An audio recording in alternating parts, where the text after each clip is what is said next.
அரசுக்கும் ரேஸ் கிளப்புக்கும் ஒரு பெரிய போட்டி நடந்துட்டு இருக்குப்பா. ரேஸ் கிளப்பில் இருக்கிறவங்களும் ரேஸ் கிளப்பின் நிர்வாகிகளாகவும் உறுப்பினர்களாகவும் இருப்பவர்கள் பெரும் செல்வந்தர்கள். நீ நானெல்லாம் போய் ரேஸ் கிளப்பில் மெம்பர் ஆக முடியுமா?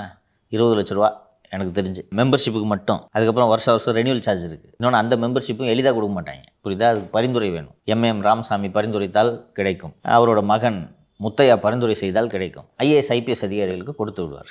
இல்லை, அதனால என்ன பெனிஃபிட்? அது ஒரு ஸ்டேட்டஸ். நான் போயிருக்கிறாங்க. என்ன அதுபோல் ஒரு பணக்காரர்கள் என்ன அந்த கிளப்பு, போட் கிளப்பு, ரேஸ் கிளப்பாவது பரவாயில்ல, போட் கிளப்பில் எப்படி தெரியுமில்ல? எப்படி? நான் மெம்பர்னா என் வாழ்நாளில் நான் ஒரே ஒருவரை மட்டும்தான் பரிந்துரைக்க முடியும், புரியுதா? நான் நிதிஷை மெம்பர் ஆகுங்கன்னு நான் சொல்லிட்டேன்னா அதோட என்னோட சான்ஸ் முடிஞ்சிச்சு. இப்படி தான் நீ மெம்பரே ஆக முடியும். எவ்வளோ துட்டு கட்டினாலும் சேர்த்துக்க மாட்டாங்க. அதில் இருக்கிற மெம்பருங்க யாராவது ஒருத்தர் இருக்க முடியும். போயிருக்கிறேன். டிஷர்ட்லாம் போட்டு உள்ள போகக்கூடாது, ஷர்ட் இருக்கணும். இந்த ஸ்லிப்பர்லாம் அனுமதிக்க மாட்டாங்க. ஜிம்கானா கிளப்பு, காஸ்மோபாலிட்டன் கிளப்பு, இப்போல் பல கிளப்பு. அது போக இன்னொன்று மெட்ராஸ் கிளப்பு ஏதோ ஒரு கிளப் இருக்குது. அங்கே மொத்தமே 400 பேர் 500 பேர் தான் மெம்பர். வேறு எவனையுமே சேர்த்துக்கிறது இல்லை இந்த கிளப்பில். அது ஒரு ஸ்டேட்டஸ்.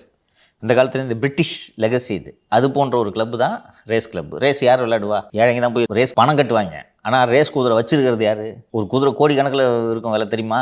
ஸோ அதனால் இவங்க 2 பேருக்கும் பஞ்சாயத்துப்பா. கவர்மெண்ட்டில் இருக்க அதிகாரிங்க அந்த ரேஸ் கிளப்பில் மெம்பர்ஷிப் கொடுக்க மாட்டேன்னு சொல்லியிருப்பாங்க. அதனால் அந்த காண்டில் எப்படியாவது இந்த லேண்டை தூக்கணுன்ட்டு இவங்க முயற்சி பண்ணிகிட்டு இருக்காங்க. அவர்கள் போராடுகிறார்கள். இதுக்கு நடுவில் நம்ம இதில் பூந்து காசை பார்த்துலான்னு சேகர்பாபு தோட்டம் அமைக்கிறதுல அவர் ஒரு வேலையை பார்த்துக்கிட்டு இருக்காரு. இவ்வளோதான் விஷயம்.